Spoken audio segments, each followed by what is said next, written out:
Hey there.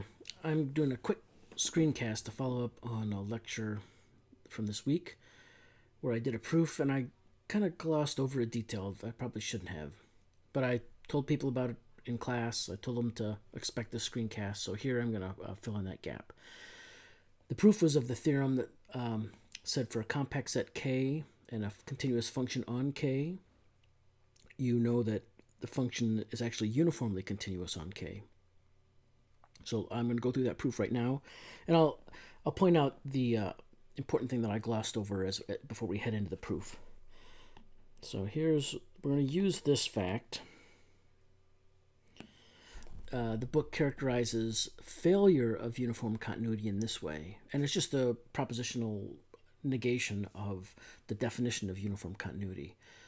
A function f from a to the reals is not uniformly continuous on A if there is an epsilon naught that's positive, and if there are sequences xn and yn in the set A whose terms get closer and closer together as n goes to infinity, and yet the function values are bounded away from one another by epsilon naught for all n, for all indices n. Okay? So we're going to use this definition here, this fact of definition for not uniformly continuous in the proof. And let me point out that this is what's important. This is what we're going to pay attention to. Specifically, it's these indices here. These indices are the same. And this difference, if the indices are different, the difference of the terms doesn't make sense. That is, this is the term-by-term difference of the terms of the sequence x's and the sequence y's. Okay? So we need to make sure these are different. If you go back and look at the proof that I did, that's something that I glossed over. I shouldn't have, because it's easy to make them the same. So keep that in the back of your mind as we go forward. Okay, so here's the proof. So let's establish what we're assuming. We're going to say let K be compact, and let F be a continuous real-valued function on K.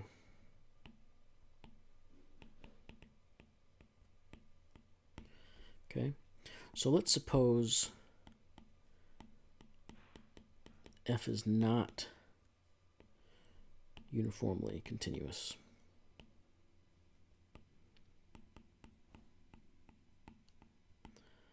On K. All right, let's suppose that. So this is how we're going to get a contradiction. That means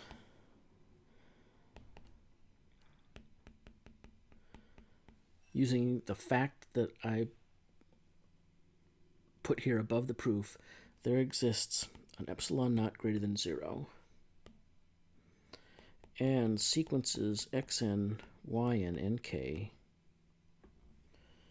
where the absolute value of the difference of xn and yn goes to 0 as n goes to infinity, and the absolute value of the difference of f of xn and f of yn is always greater than epsilon naught. So that's what it means to be not uniformly continuous. So we derive a contradiction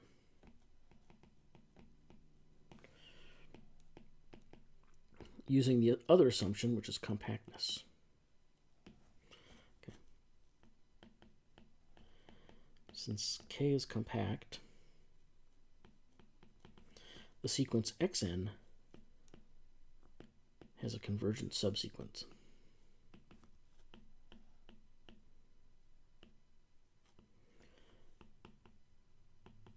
And we'll call it x and k.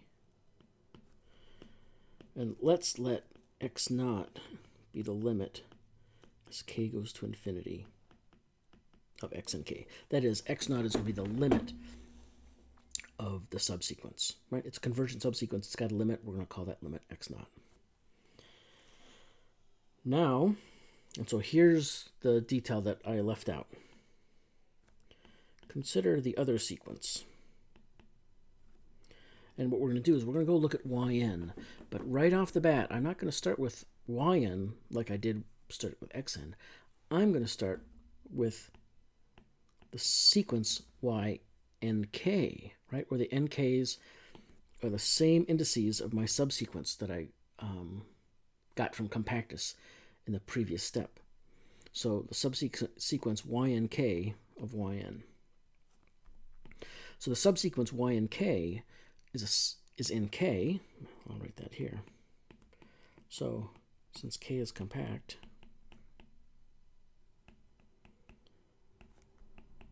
it has a convergent subsequence. Oops.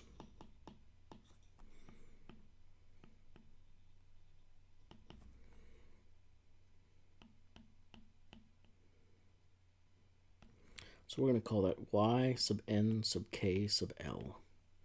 Okay? And it's a convergent sequence, and so we're going to let y naught be the limit as l goes to infinity of y sub n sub k sub l. Okay? All right, so now consider this the subsequence. Okay, x sub n sub k sub l. All right, we're taking the same indices here. Maybe I should not highlight those. The indices here, and we're going to go in and look at the subsequence of the xn k's.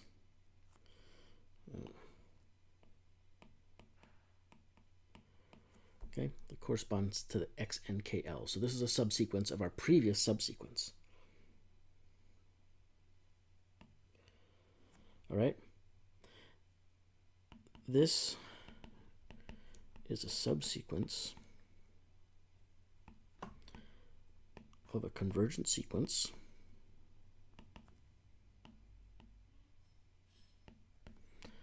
so it converges, and it converges to the same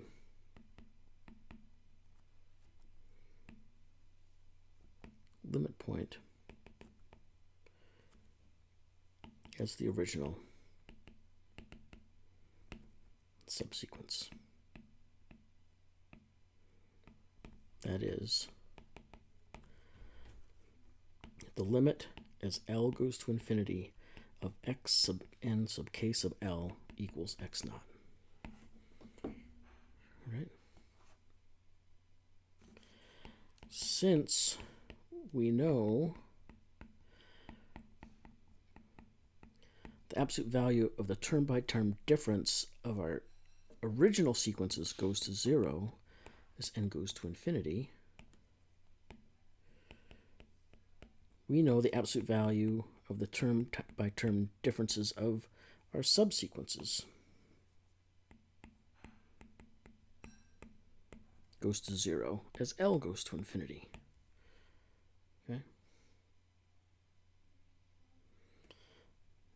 So why not? Did I use why not? Yeah, why not the limit of the YNKLs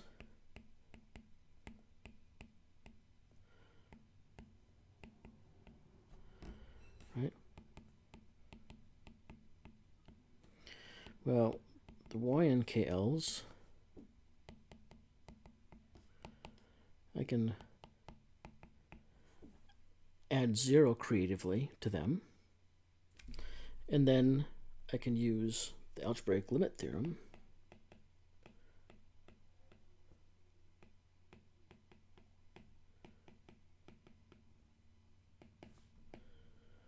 to rewrite that this way. And then we know this first limit here goes to 0 because the xnkls and the ynkls, their distance goes to 0 as L goes to infinity. And then as L goes to infinity, the xn KL, those go to X naught. So I'll just rewrite this. Y naught equals X naught. All right? That is, these subsequences, the XNLKs and the YNLKs, they converge to the same place. And in fact, the original subsequences, the XNKs, converge to X naught too. But that's beside the point.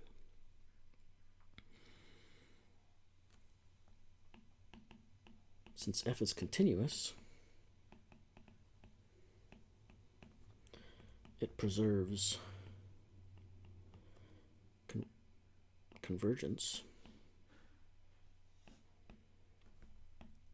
of sequences.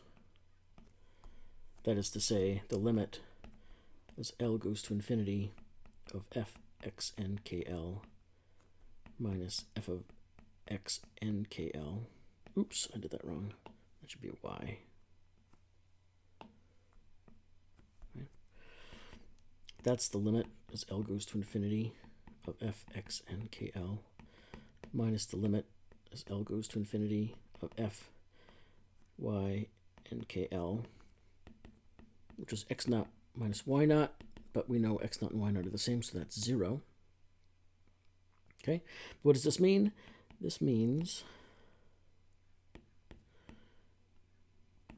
given our epsilon not greater than 0,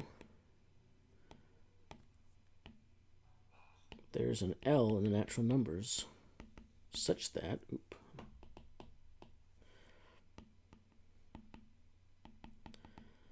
if little l is bigger than capital L, then the absolute value of f of xn kl minus f of xn, yn kl is less than epsilon, right? That's what it means for this thing to go to 0. Okay? But this contradicts our supposition that f is not uniformly continuous. I just noticed something here. I'm going to go back up 2 lines, and I'm going to notice that there should be a knot there, just to make it more clear that we're contradicting a particular assumption that we made. Okay. So this contradicts our supposition that f is not uniformly continuous on K. Okay. We therefore conclude f from K to R is uniformly continuous.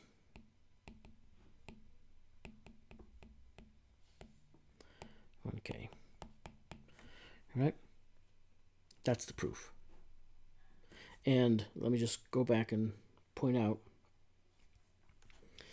what I added to the proof that we did in class, that is the finer point, which is important in analysis, and so I made a mistake in not making sure you saw this the first time, is this.